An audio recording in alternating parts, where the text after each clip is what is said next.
Welcome to the Retirement Made Easy podcast, a show created to be your go-to source for straightforward retirement advice. Best of all, it is presented in a language that you can understand. Here's your host, certified financial planner, Greg Gonzalez. Hey, welcome to the Retirement Made Easy podcast. I'm Greg Gonzalez. Thanks for joining me today. This is episode number 196. This is going to be a fantastic episode. I'm going to go over the questions that I have received, not only from podcast listeners, but also prospective clients and current clients of our company, Retire Strong Financial Advisors. These questions have been submitted over the past 3 months or so at our website, retirestrongfa.com. They have been emailed to us, and then they've just been discussed and brought up in Zoom meetings and in-person meetings at our office in St. Louis, Missouri. And all of these questions may not apply to your situation, but I'm sure that a great majority of them certainly will.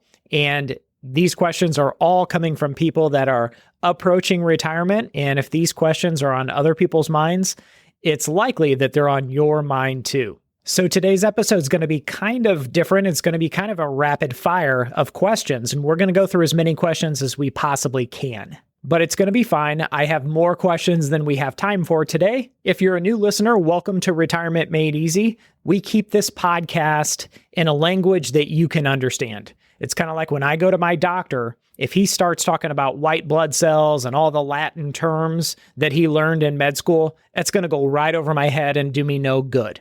What my doctor does really, really well is he speaks to me in a language that makes sense to me, and I don't walk away scratching my head. And that's what we try to do on the Retirement Made Easy podcast. If you haven't already, visit our website, retirestrongfa.com. Click on the resources. You can download all of the free resources we make available to our listeners. And for those listeners out there that are at the point where they want to get serious with their retirement, and maybe you want to talk to a fiduciary advisor, on our website, retirestrongfa.com, there's a form that you can fill out, basically put in your name and just a little bit of information about where you're at on your retirement journey.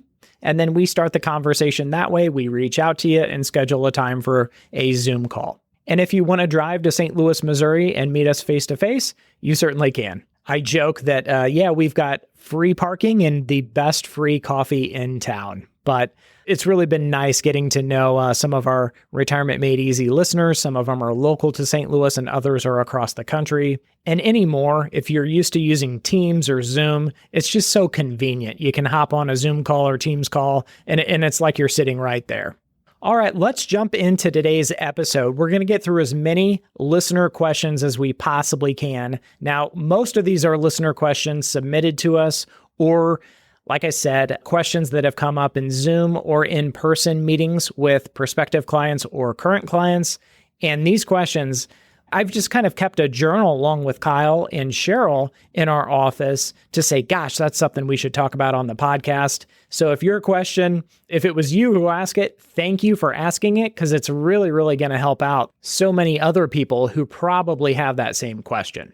So the first question, I'm going to go through this real quick, but this has come up on several occasions so far this year where somebody says, gosh, I thought I had an old 401k with this former employer, or maybe I had an old pension, but I don't know who to call or where I get more information on if that money is still there in the old 401k, if the pension funds are active, and I don't know where to turn. And maybe you have an old 401k that you kind of forgot about. Maybe you weren't at the employer very long and weren't contributing very long, so it might not be a lot of money.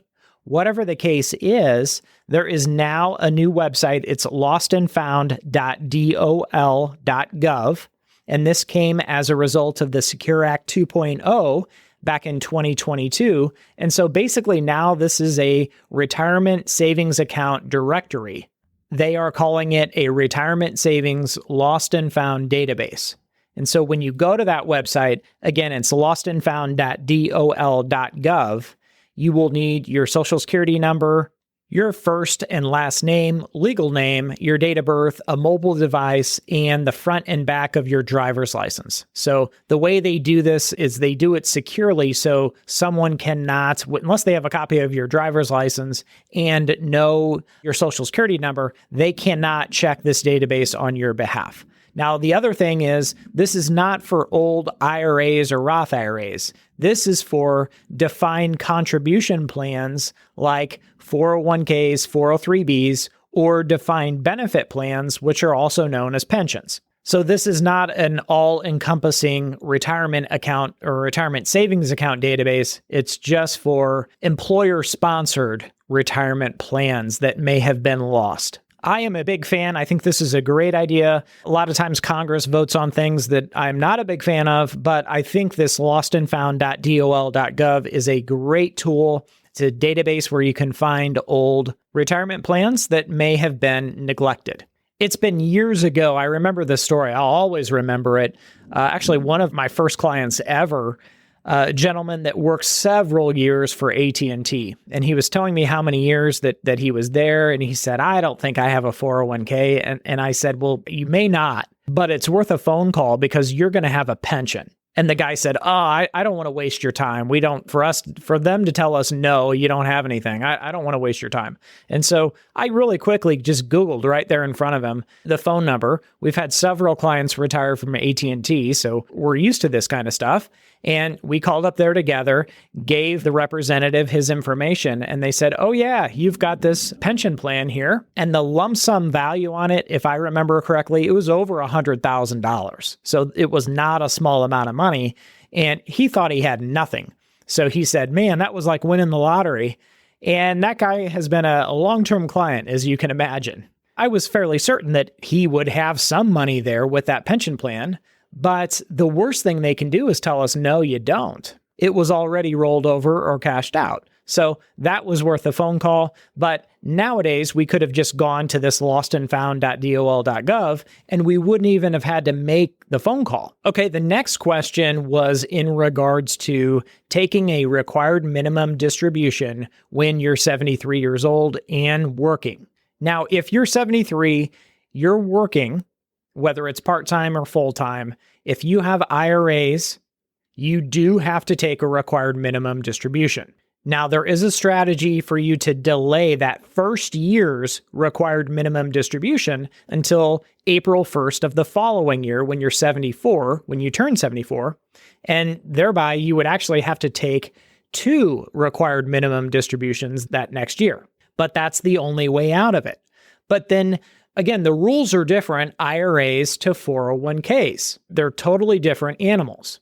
But assuming you're 73 years old, you are enrolled and contributing to your company 401k plan, you would not need to take a required minimum distribution of that company 401k plan. But you have to be working for that company and participating in the 401k plan. Now, if you had an old 401k with another company, maybe a previous employer, what many people do is prior to turning 73, they will roll that old 401k into their current company 401k, and then all the money is under one roof, and they're able to delay taking required minimum distributions. Now, the next question we have gotten asked several times. Believe me, this is a hot question out there. This is in regards to 401k contributions for those people 50 and over.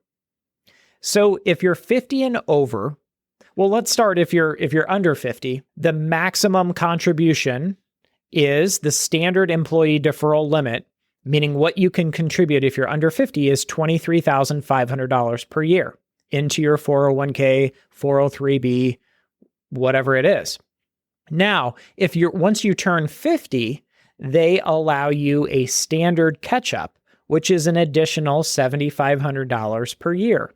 So if let's just say you're 51, for example, you would get the regular $23,500 and then an additional $7,500. So you add the two together, you can max out your 401k in 2025 with $31,000. Now, To make this more complicated, the Secure Act 2.0, our friends in Congress voted to have what's called a super catch-up for those people that are ages 60 to 63. Why they chose 60 to 63, I have no idea, but the catch-up actually, it increases from the $7,500 a year to $11,250 per year. But again, the caveat is you have to be between the ages of 60 and 63 by the end of the year.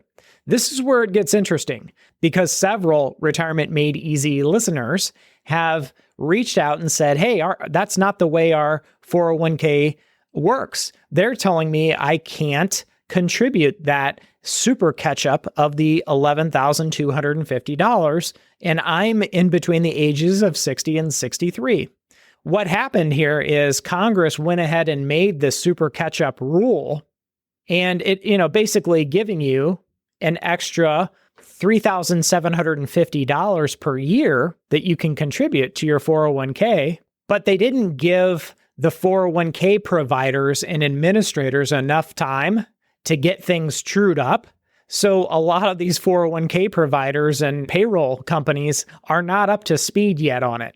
So yeah, the Secure Act 2.0 came out with this rule, but it has just taken these companies a while to actually put it into place. And so maybe your 401k provider isn't yet up to speed on it, and they're still playing by the old rules. I'm sorry if that's the case, because Congress, they don't give enough lead time for these companies to make changes. I understand that.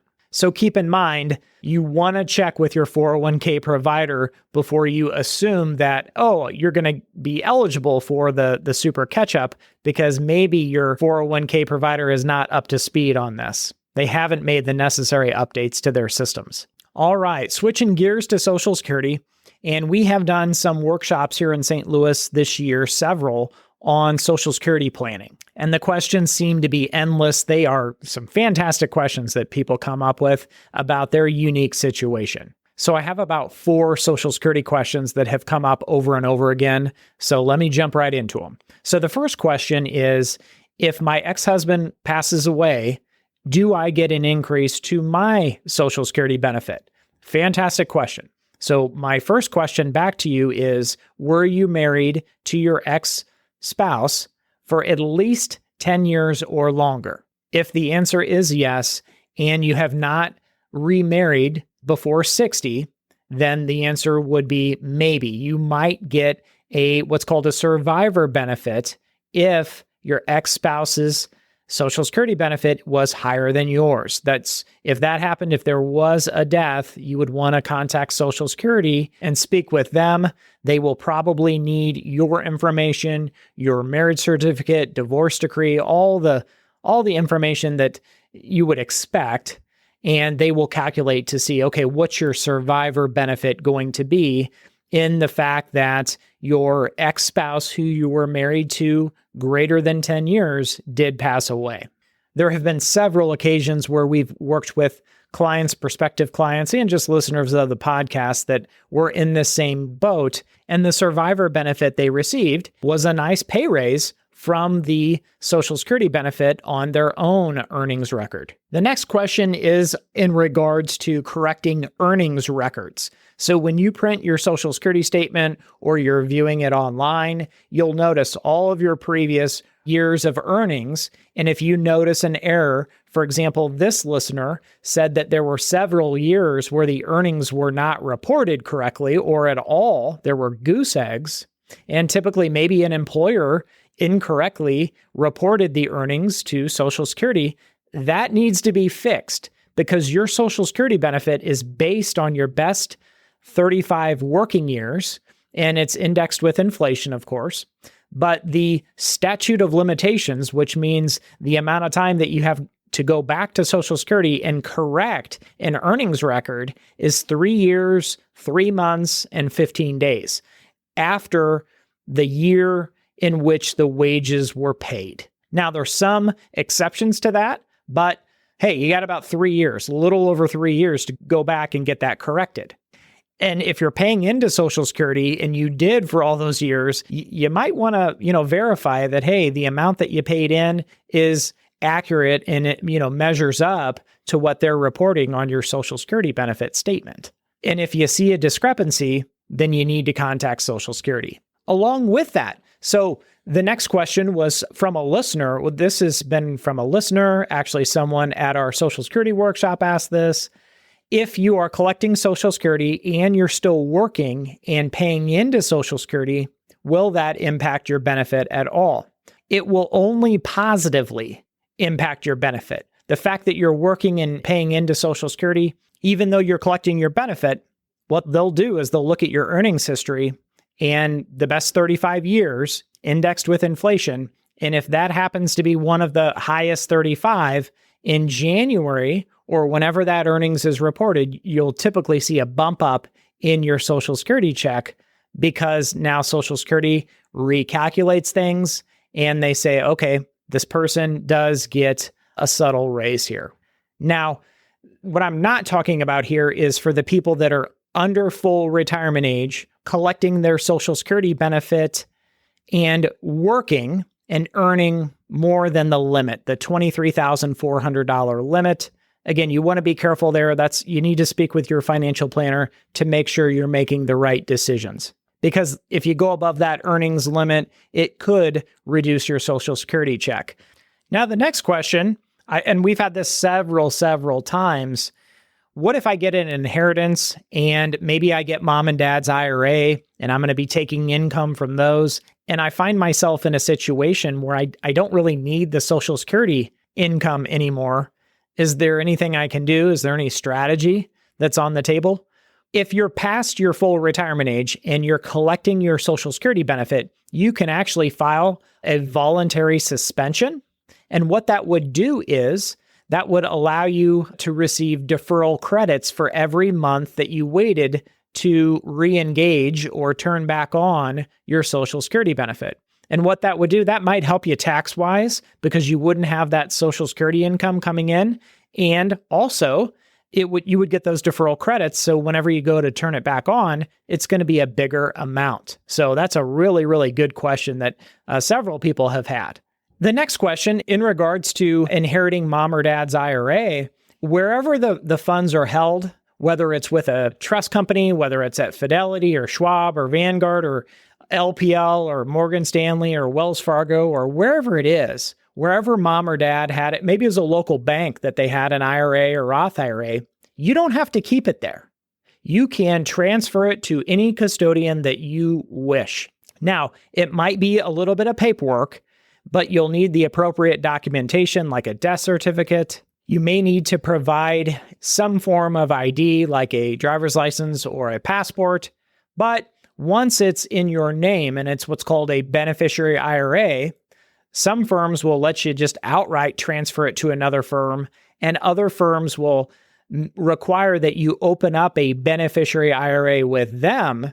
And then once it's funded and your share is in that account, then you can transfer it wherever you want. You don't have to stick with your mom or dad's old broker or the company that they had their IRA or Roth IRA with. You can transfer it wherever you want. You're not married to that old firm. Now, what I would recommend for those people inheriting money is to put together a balance sheet of the different accounts and your share of those accounts. And then you can start to see, okay, what is my tax strategy going to be here now that I have this money, and how's it going to impact my current plan? Because a lot of times we're inheriting a tax liability that we don't even notice. And one of the big questions, and this is just a tip, is before mom or dad or whoever you inherited the IRA or 401k from, did they take the required minimum distribution before they passed? That's a crucial question that I would encourage you to ask. All right, the next question that I got was in regards to, it's very similar to the last episode where I talked about the concept of whether or not you need life insurance in retirement. And this was from a person that had a lot of life insurance policies. This gentleman had 7 life insurance policies, and they were all permanent life insurance policies. and he was paying into most of them. I think 5 of the 7 he was paying into. And he says, I feel like I'm overinsured and I should be really focusing on retirement planning. I don't need all this life insurance. My kids are graduating from college at this point, and they're going to be off on their own soon. What do I do with all these life insurance policies? So first, I would take a step back and say, okay, presumably his kids are early 20s, let's say. What he should do first is figure out how much life insurance he needs in this season of life. How much is his mortgage? What are his debt obligations? How close are his kids from graduating and being financially independent? What about his spouse? Is she working? What's their total financial situation as far as assets and retirement savings? Is life insurance even necessary? Maybe their investment portfolio is big enough where they don't even need it. But to answer his question directly, you've got all these cash value life insurance policies. How do you get your money out of them? Well, what I would do is I would look at, okay, what are the tax implications going to be if you did surrender these contracts? And so let's just say he paid $30,000 in to a policy.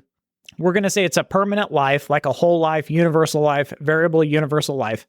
And let's say the cash value is, and the surrender value is $40,000. So he paid in his cost basis or principal that he put into the thing is $30,000. Cash value is $40,000. If he surrendered it, then that $10,000 of gain would be taxed as an ordinary income. It's not capital gains. It's ordinary income.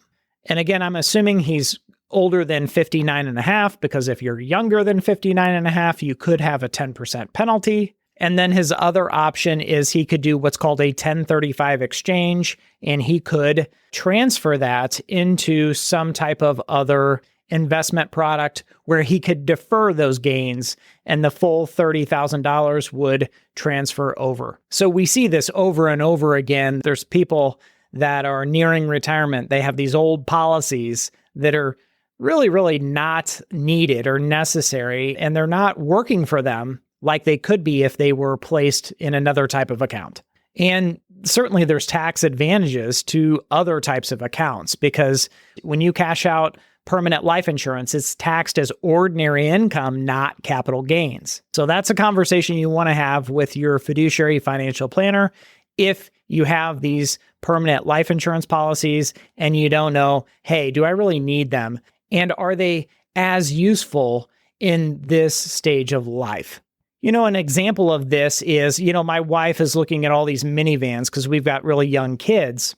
And certainly while they're young and we've got a family, maybe a minivan makes a lot of sense. But when we're empty nesters and let's say the kids go off to college one day and we've got that minivan sitting in the driveway, maybe it doesn't make as much sense in that season of life when, okay, we're empty nesters, no kids to haul around to soccer practice and dance, but boy, was it useful when those kids were young and growing. And the last question, and I've gotten this several times, can you explain to me, like a third grader, how the buckets work? I've heard you talk about the bucket strategy. It makes sense, or at least I thought it did, but I want to make sure I'm hearing what you're saying. So the bucket strategy, I want to first start, I think it'd be better for us to all understand that there's 3 types of accounts, and then I'm going to get into the buckets. So the 3 types of accounts are your after-tax or brokerage account money. Now, this can be held in a trust. This can be held just in your individual name. It can be a checking account, savings account, money market, CDs. But the important point here is it's after tax. So this is not in an IRA, it's not in a Roth IRA or any other retirement account. This is after-tax dollars. So this is money that you can access, right? There's no 10% early withdrawal penalties or anything like that because it's a non-retirement account. You're going to pay taxes, or you might pay taxes on capital gains, interest, dividends in the year in which they are earned. The next type of account is probably my favorite type of account. It's a Roth account, so it grows tax-free. It might be a Roth 401k, it might be a Roth 403b, it might be a Roth IRA, but whenever it has Roth in front of it, the money inside of it grows tax-free. And then in retirement, you're able to take withdrawals from the Roth IRA completely tax-free. And the beautiful thing about a Roth is it is never taxed, whereas the brokerage account or the after-tax type of account, that was number one that we went over, that's sometimes taxed because there's instances where maybe you don't have to pay capital gains taxes, maybe dividends are not taxable, depending on your situation. And then the third type of account is taxed always. This is your pre-tax 401k, 403b, or maybe it's a traditional IRA, very common. This, whenever you pull money out, it is taxed as ordinary income. And while it's in there, while the funds are in there, and hopefully they're growing tax deferred, knowing that one day when you take withdrawals, you will then pay taxes at that point. When you put money into it, you do get a tax deduction. So the thought process here is, if I expect to be in a lower tax bracket in retirement, it makes sense to get a tax deduction now when I'm in a higher tax bracket. And then when I take the distributions or withdrawals from the account, I would then pay taxes at a lower rate. The fact of the matter is, it doesn't always work that way.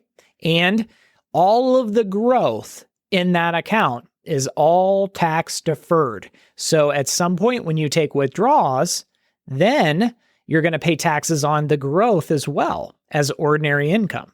So I think the important point to understand is how much money you have in each type of account, right? Add up all the money you have in Roth IRAs and Roth 401ks. That is your Roth bucket. Then all your non-retirement accounts, maybe add up all your brokerage accounts, your brokerage accounts and CDs and money markets and savings and checking and all of your after-tax non-retirement accounts. You want to come up with a total for your after-tax or non-retirement accounts. And then the third type, again, we talked about was all your pre-tax dollars, 401k, traditional IRA, all the pre-tax money. That is your third type of account. Add up that total. For a lot of people, that's going to be the biggest piece of the pie. The strategy we use at our firm, Retire Strong Financial Advisors, is we believe in the bucket strategy. And quite simply what it is, and I'm not going to give you all the secrets, but I'm going to give you the fundamentals behind it. So the first bucket number one, and again, there'll be a link in the show notes where you can go back and hear more about the bucket strategy because it's one of the most downloaded episodes we've ever done. So check out the show notes to listen to the bucket strategy. But essentially what it is the first bucket is your emergency fund bucket. So we want to have checking or savings, wherever you're going to keep that emergency fund. We come up with an ideal balance to keep in your emergency fund. Typically, rule of thumb, 6 to 12 months. It could be as much as 36 months of living expenses. But typically, it's going to be 6 to 12 months of living expenses. Let's say you need a new HVAC system or a new roof or, a new set of tires, something all of a sudden. That's what that emergency fund is for. So that's bucket number one. Bucket number two is what we call your income bucket. So you take those withdrawals. Maybe it's every 2 weeks in retirement. You're taking withdrawals from your different retirement accounts. Maybe it's once a month. But that is the idea behind bucket number two is you have reliable, steady income from bucket number two.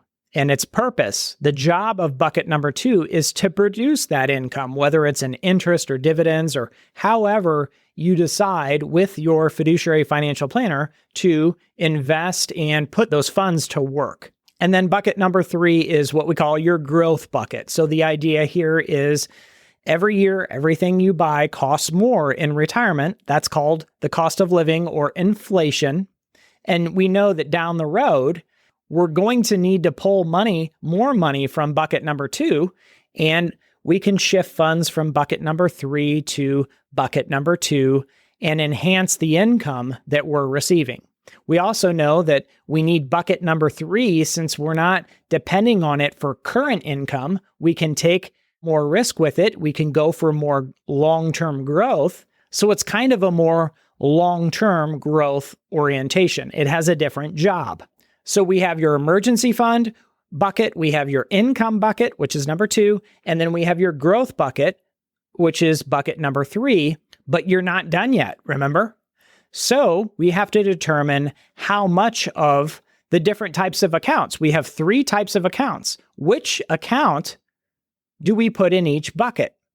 Typically, your Roth dollars will go in bucket number 3, the growth bucket. Not always. Sometimes we'll use some of the Roth dollar money, maybe part of your Roth balance would go in bucket number 2, where it could provide tax-free income in retirement. Now, what about your after-tax or non-retirement money? Typically, a lot of that, it's going to be smart to put that in bucket number 1 and possibly bucket number 2. But in some instances, you want to have brokerage account or after-tax money in bucket number 3. And then what about your pre-tax dollars, your 401k, your traditional IRAs? Typically, that's going to be in bucket number 2, which is your income bucket, and bucket number 3, which is your growth bucket. You typically don't want to have your pre-tax dollars as your emergency fund. It just doesn't make sense because every time you take a withdrawal, you got to pay taxes, ordinary income taxes on that withdrawal. So simply knowing the bucket strategy, that's the first step, but then taking a step back and saying, okay, the 3 types of accounts that I have, what goes where? What type of account and how much of that type of account goes in each bucket? That's really, really where the rubber meets the road. So start off, look at all your accounts and say, okay, let's say of my entire retirement savings, I have 15% in Roth, and I have another 15% in brokerage account or after-tax money. But 70% of my funds are in pre-tax 401k and traditional IRA money. That's the starting point to see, okay, what percentage do you have in each type of account? Yours will look different than mine. Mine will look different from your neighbors, but that's the best place to start.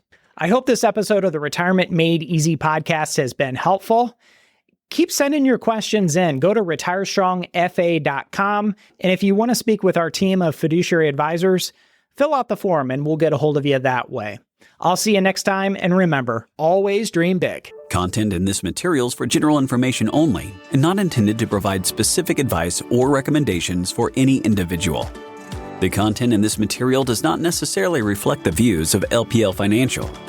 This is a hypothetical example and is not representative of any specific situation. Your results will vary. The hypothetical rates of return used do not reflect the deduction of fees and charges inherent to investing. The opinions voiced in this material are for general information only and are not intended to provide specific advice or recommendations for any individual. To determine which investments might be appropriate for you, please consult your attorney, tax advisor, or financial planner prior to investing. This is a hypothetical example and is not representative of any specific investment. Your results may vary. All performance referenced is historical and is no guarantee of future results. All indices mentioned are unmanaged and may not be invested into directly. There is no guarantee that a diversified portfolio will enhance your overall returns or outperform a non-diversified portfolio. Diversification does not protect completely against market risk. All investing involves risk, including loss of principal. No strategy assures success or protects against loss. Securities and advisory services offered through LPL Financial, a registered investment advisor, member FINRA SIPC. Traditional IRA account owners have considerations to make before performing a Roth IRA conversion. These primarily include income tax consequences on the converted amount in the year of conversion, withdrawal limitations from a Roth IRA, and income limitations for future contributions to a Roth IRA. In addition, if you are required to take a required minimum distribution, RMD, in the year you convert, you must do so before converting to a Roth IRA. This information is not intended to be a substitute for specific individualized tax advice. We suggest that you discuss your specific tax issues with a qualified tax advisor. Fixed and variable annuities are suitable for long-term investing, such as retirement investing. Gains from tax-deferred investments are taxed as ordinary income upon withdrawal. Guarantees are based on the claims paying ability of the issuing company. Withdrawals made prior to age 59 and a half are subject to a 10% IRS penalty tax, and surrender charges may apply. Variable annuities are subject to market risk and may lose value. Riders are additional guarantee options that are available to an annuity or life insurance contract holder. While some riders are part of an existing contract, many others may carry additional fees, charges, and restrictions, and the policyholder should review their contract before purchasing. Traditional IRA account owners have considerations to make before performing a Roth IRA conversion. These primarily include income tax consequences on the converted amount in the year of conversion, withdrawal limitations from a Roth IRA, and income limitations for future contributions to a Roth IRA. In addition, if you are required to take a required minimum distribution, RMD, in the year you convert, you must do so before converting to a Roth IRA. This information is not intended to be a substitute for specific individualized tax advice. We suggest that you discuss your specific tax issues with a qualified tax advisor.